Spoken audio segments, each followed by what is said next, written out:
כאוהדים ותיקים, יש איזה שחקן בית שהייתם רוצים לראות היום בהרכב? שחקן בית של לראות בהרכב? של בני יהודה. שמה, כל מי שמשחק בהרכב הוא נקרא שחקן בית. אין לנו שחקן מועדף. כל מי שבא נותן את הלב, בשבילנו הוא שחקן בית. עכשיו קחילה הוא שחקן בית שלנו לכל דבר. כל השחקנים אנחנו אוהבים, אין לנו שחקן מועדף. אנחנו אוהבים את כולם, הם באים, נותנים את הדם, משחקים שמח עכשיו, ומשחקים בשביל הקהל. את כולם אנחנו אוהבים, אין לנו, אנחנו לטובת הקבוצה אנחנו. לא באים שחקן אחד או יותר. והיום יש לנו את הרכש הכי טוב עכשיו, החלוץ והשוער.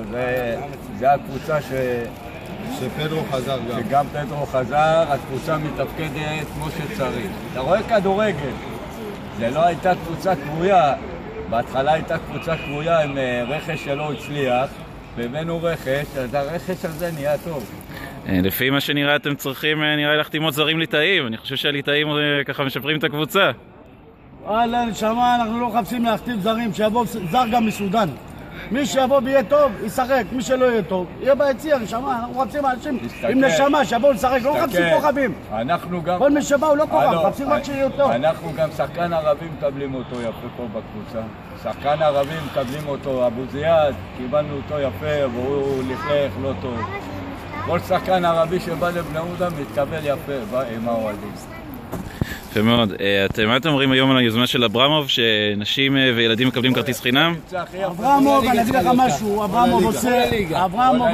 אברמוב עושה דבר שהוא לטובת האוהדים, דבר טוב, הוא גם מזמין לפעמים את המחלקות.